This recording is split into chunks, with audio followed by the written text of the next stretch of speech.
Hello everyone, thanks for joining School of the American Rifle. Today's video we have a Lantac bolt carrier group. I believe the finish on this is a nickel boron. Lantac has some unique features on their bolt carrier groups. They have a beefed up tail to minimize tilt of the carrier. They have a rounded out cam pin to minimize wear on the upper receiver raceway where the cam pin resides. Sometimes they get chewed up on the cam pin recess. The venting ports here and here are angled in a different way to try to redirect gas. Let's go ahead and get into it. Let's test our gas rings first. Leave it assembled. Put the bolt on its face. If I can keep it balanced. And it's good. It didn't do that. Take our firing pin retaining pin out. Cam pin out. This can be a little bit of a bear to remove. Got it.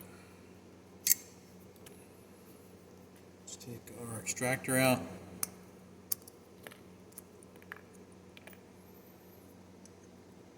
Overall finish on it looks good. No machining marks. Bolt face looks nice. The carrier itself has clean machining work, very smooth.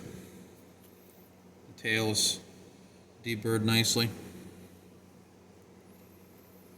We'll go ahead and go in reverse order on this one. We'll go ahead and work on the carrier itself. We'll see what we can find in it.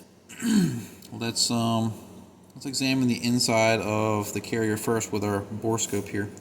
So I'll light the borescope up.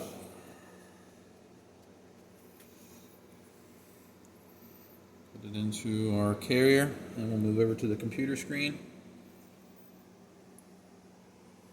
This is going into the bolt shoulder, very smooth.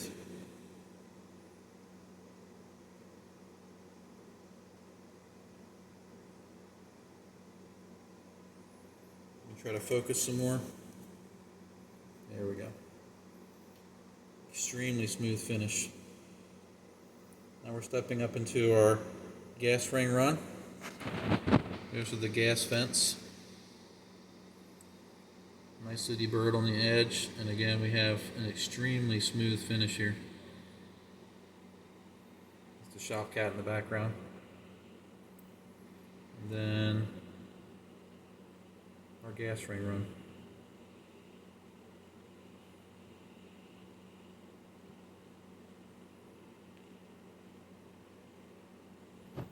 Very smooth.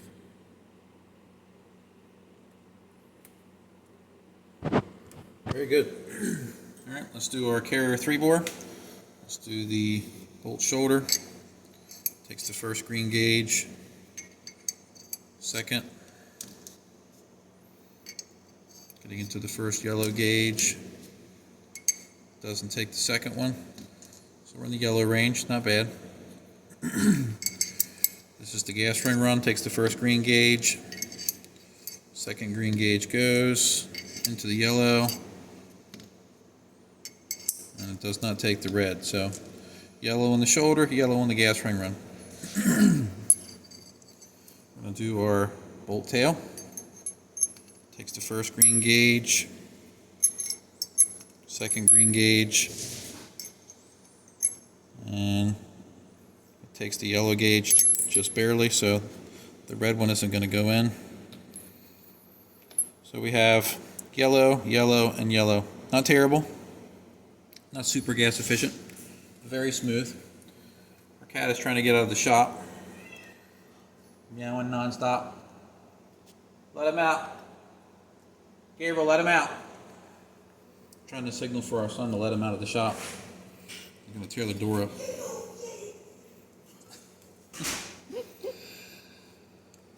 Alright, let's check our gas key. Gas key passes go. Does not accept the no-go. Very good. Let's make sure we have a clear gas path for our carrier key. And we do. Let's measure our carrier length.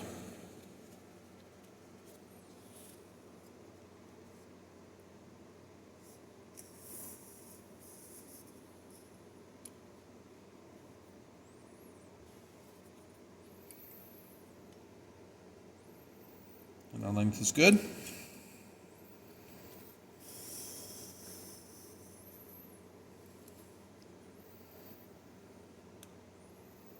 Set that aside. Alright, this is for the bolt, bolt, bolt. Let's check for carrier key alignment, and then we'll do a reverse torque test for the gas ring.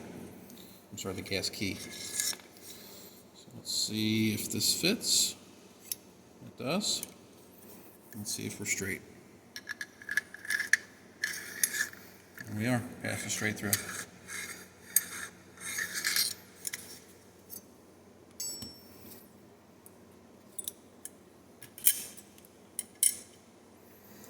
Alright, over to the vise. Let's see if we can get these carrier key screws to loosen. Staking on it looks very good. We don't have any YFS fasteners. We have the wrench set to 30 inch-pounds. We're going to go ahead and give this a go. No movement. No movement. It passes. Overall, pretty good bolt carrier. Slightly gas inefficient, but nothing else is standing out. We'll go ahead and put that off to the side. Let's go ahead and take a look at our firing pin. Let's check for magnetism.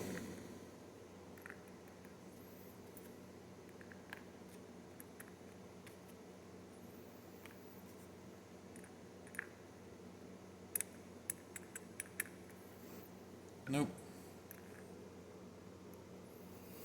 Alright. Check for free firing pin movement. We're good. Firing pin tip. Looks great. Let's check protrusion.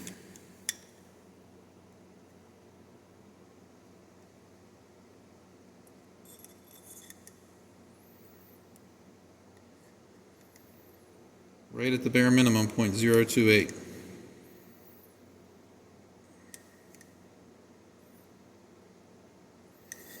Alright, it just barely passes, but it still passes. Alright, the ejector was tested off camera. It is good, but I'll do a manual check. We have good tension, and it has a good bevel on the edge of the ejector as well. Bolt face is nice and clean, no heavy machining marks. Let's test with our firing pin hole gauge. Green passes, no go does not. Very good. Let's check our bolt tail, no go and field. Does not go in either one. Very good.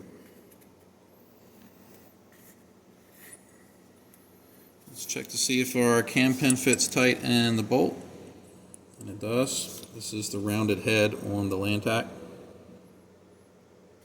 Try to get good focus. There we go. So they round these corners to try to minimize damage to the upper receiver.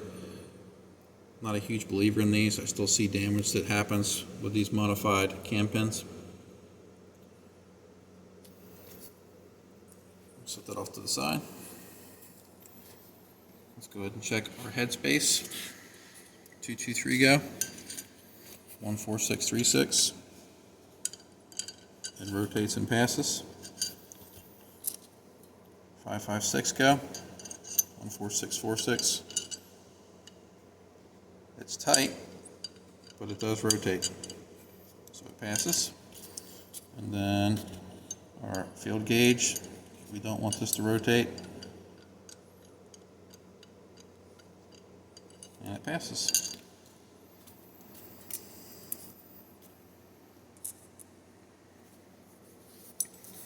Alright, let's check our extractor. Takes the go side. Does not take the no-go side. Let's check for free movement on the pin. It does move freely. Claw feels good. One thing I'm not really happy about is they coated this extractor. Sometimes that makes the extractor a little too slippery. Can have trouble grabbing on the casings. They did not put the insert in the spring here. They have the donut on it, and the spring here looks like a 4-coil design, rather weak. So not too happy about that spring.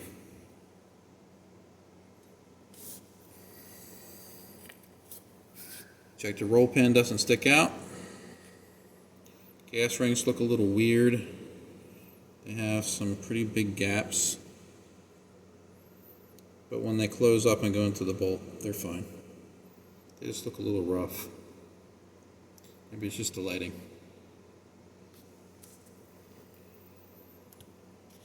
Alright, so we checked that carrier length, firing pin hole, gas key, magnetism, gas path, bolt tail, head space, extractor gauge, firing pin protrusion, reverse torque test,